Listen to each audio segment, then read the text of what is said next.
Assalamualaikum warahmatullahi wabarakatuh. Kami dari kelompok 7 akan memaparkan materi mengenai evaluasi keuangan negara dan daerah. Sebelumnya izinkan kami memperkenalkan diri terlebih dahulu. Saya Mutia Ida Nisa Fatma. Saya Inepi, saya Amnolia Ramadhani, saya Reva Dayanti. Selamat menyaksikan video dari kelompok kami. Baiklah, pada bagian pertama saya akan menjelaskan mengenai pendahuluan. Pengelolaan keuangan negara merupakan aspek penting dalam mewujudkan good governance, mencakup penerimaan, pengeluaran, utang, dan aset negara. Pengelolaan yang efisien, efektif, dan akuntabel menjadi kunci agar kebijakan fiskal dan pembangunan berjalan optimal. Evaluasi keuangan berperan sebagai instrumen pengawasan untuk menilai kinerja anggaran, dampak program, serta menemukan kelemahan dan solusi perbaikan. Prinsip akuntabilitas, transparansi, efektivitas, dan efisiensi menjadi dasar pelaksanaannya, terutama dengan dukungan teknologi informasi dalam era digital. Lembaga utama yang berperan antara lain, yang pertama Kementerian Keuangan, yaitu Perencanaan dan Pelaporan Keuangan Pusat, BPK, yang melaksanakan audit pengelolaan dan tanggung jawab keuangan negara. Inspektorat Daerah, yang mengawasi internal di tingkat daerah. Tantangan di daerah mencakup keterbatasan SDM, infrastruktur, dan pemahaman regulasi yang berdampak pada opini BPK yang belum optimal. Oleh karena itu, evaluasi yang berkesinambungan diperlukan untuk memperkuat sistem pengawasan, meningkatkan kepercayaan publik, dan mewujudkan tata kelola keuangan negara yang bersih serta bertanggung jawab. Baik, selanjutnya saya akan menjelaskan mengenai proses evaluasi keuangan negara dan daerah. Evaluasi keuangan sendiri merupakan proses untuk menilai sejauh mana suatu program atau kebijakan telah dilaksanakan dengan baik berdasarkan kriteria tertentu. Menurut Zebua tahun 2022, evaluasi tidak hanya melihat output, tetapi juga menilai kesesuaian proses pelaksanaan dengan aturan serta prinsip pengelolaan keuangan yang baik. Selanjutnya ada dasar hukum evaluasi keuangan. Yang pertama, Undang-Undang Nomor 17 Tahun 2003 tentang Keuangan Negara, yang mana mengatur pengelolaan keuangan negara yang harus dilakukan secara tertib, efisien, ekonomis, efektif, transparan, serta bertanggung jawab. Selanjutnya ada Undang-Undang Nomor 15 Tahun 2004 tentang pemeriksaan, pengelolaan, dan tanggung jawab keuangan negara yang menjadi dasar bagi BPK dalam melakukan audit atas pengelolaan keuangan negara. Yang ketiga ada Undang-Undang Nomor 23 Tahun 2014 tentang pemerintahan daerah yang mengatur penyelenggaraan urusan pemerintahan daerah termasuk pengelolaan dan evaluasi keuangan daerah. Selanjutnya ada pihak yang berwenang melakukan evaluasi. Menurut Christina tahun 2021 dalam Ramadhani tahun 2025 menegaskan bahwa evaluasi harus dilakukan oleh pihak yang memiliki kewenangan dan pemahaman mendalam mengenai anggaran. Lembaga yang berperan antara lain, yang pertama ada BPK atau Badan Pemeriksa Keuangan yang melakukan audit eksternal terhadap pengelolaan dan pertanggungjawaban keuangan negara. Selanjutnya ada Kementerian Keuangan yang mengelola keuangan negara dan melakukan pembinaan serta pengawasan teknis. Lalu ada Inspektorat Daerah atau IDDA yang melaksanakan pengawasan internal pada tingkat pemerintahan daerah. Menurut kelompok kami setuju dengan pandangan Zebua dan Christina, yang mana evaluasi keuangan memang harus dilakukan oleh pihak yang kompeten dan berwenang agar hasilnya objektif serta dapat meningkatkan akuntabilitas publik. Evaluasi bukan hanya menilai hasil akhir, tetapi juga memastikan bahwa seluruh proses pengelolaan keuangan telah berjalan secara transparan dan sesuai dengan prinsip good governance. Baik, selanjutnya adalah tahapan evaluasi keuangan negara dan daerah. Jadi, evaluasi keuangan dilakukan untuk memastikan bahwa pengelolaan anggaran berjalan secara efektif, efisien, dan akuntabel. Proses evaluasi ini mencakup seluruh siklus pengelolaan keuangan, mulai dari perencanaan hingga tindak lanjut hasil pemeriksaan. Adapun tahapan-tahapan utamanya, yang pertama yaitu perencanaan dan penetapan anggaran. Tahap awal meliputi penyusunan RKA atau DPA, rencana kerja dan anggaran atau dokumen pelaksanaan anggaran oleh perangkat daerah atau kementerian lembaga. Dokumen ini kemudian dibahas dan disahkan oleh DPR dan DPRD sebagai dasar pelaksanaan anggaran. Yang kedua ada pelaksanaan anggaran. Pada tahap ini, anggaran digunakan sesuai tujuan yang telah ditetapkan. Jadi pelaksanaan mencakup pengadaan barang atau jasa, pelaksanaan kegiatan, serta penyerapan pengendalian internal untuk memastikan efektivitas dan kepatuhan terhadap aturan. Selanjutnya ada pelaporan dan pertanggungjawaban. Jadi di sini pemerintah pusat maupun daerah menyusun LKPP atau LKPD, laporan keuangan pemerintah pusat atau daerah, sebagai bentuk pertanggungjawaban resmi atas penggunaan anggaran dalam 1 tahun anggaran. Yang selanjutnya ada pemeriksaan oleh BPK. Jadi Badan Pemeriksa Keuangan atau BPK itu melakukan audit eksternal terhadap laporan keuangan. Nah, dari hasil pemeriksaan disertai dengan pemberian opini yaitu WTP, WDP, TMP atau disclaimer yang menggambarkan tingkat kewajaran laporan keuangan. Dan yang terakhir ada tindak lanjut rekomendasi. Jadi setelah audit, pemerintah wajib menindaklanjuti rekomendasi BPK.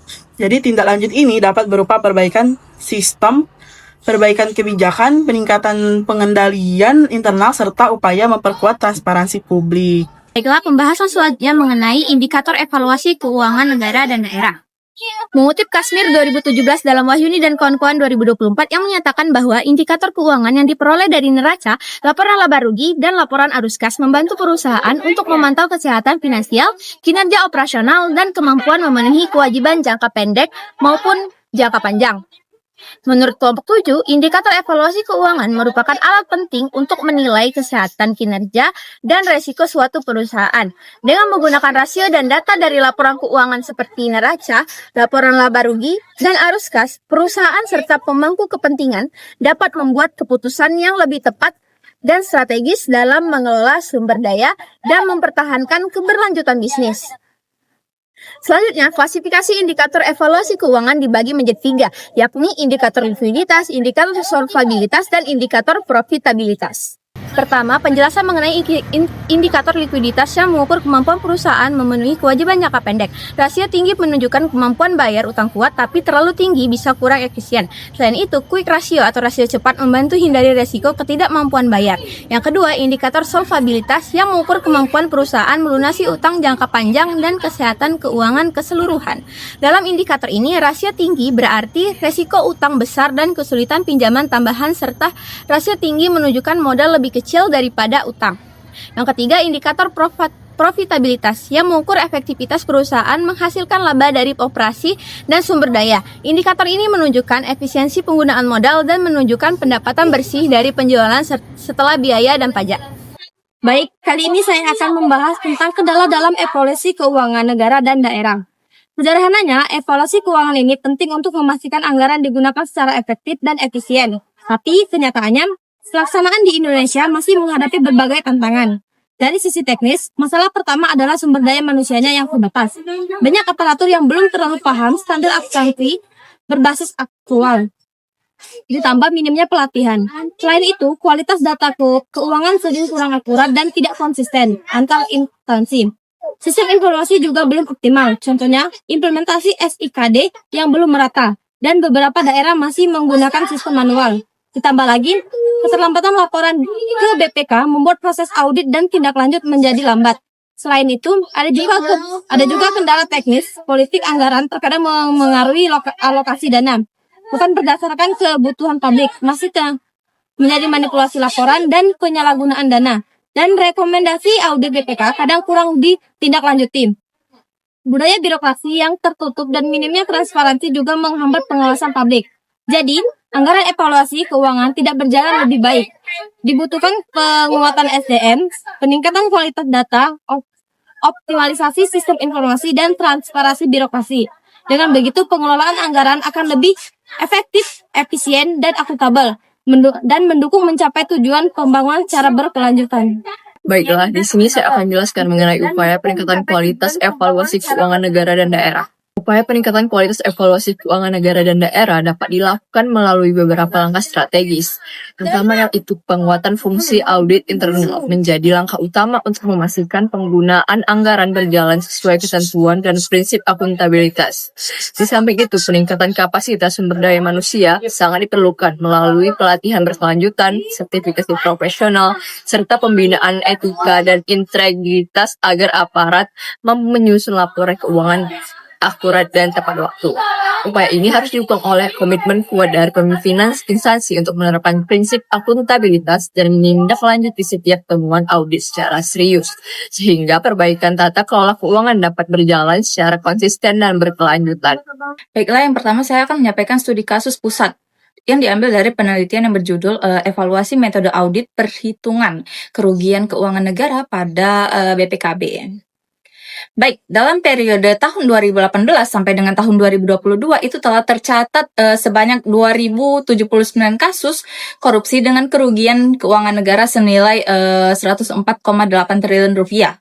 Sementara di sisi lain, kebocoran APBN atau APBD itu diperkirakan mencapai senilai 900 triliun rupiah per tahun. Maka dalam konteks tersebut, audit PKKN itu berperan dalam pembuktian di pengadilan tindak pidana korupsi. Salah satunya itu dapat dilihat dari kasus Surya Darmadi. Nah, dalam kasus Surya Darmadi itu menunjukkan bahwa terdapat perbedaan besar antara hasil audit BPKB.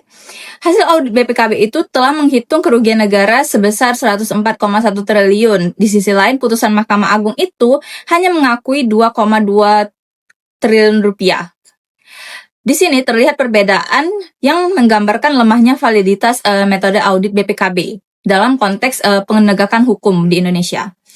Padahal sebelumnya pengadilan tinggi dan pengadilan negeri itu sama-sama menjatuhkan hukuman uang pengganti.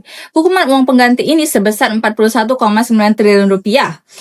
41,9 triliun rupiah ini terdiri dari yang pertama itu 2,2 triliun rupiah atas kerugian keuangan negara, dan 39,7 triliun rupiah itu atas kerugian perekonomian negara. Lalu selanjutnya itu dalam mengevaluasi metode audit ini, BPKB itu telah menggunakan 3 kerangka analisis. Yang pertama itu Fraud Theory Approach atau FTA, yang kedua itu Real Tree Concept, yang ketiga itu Daubert Test.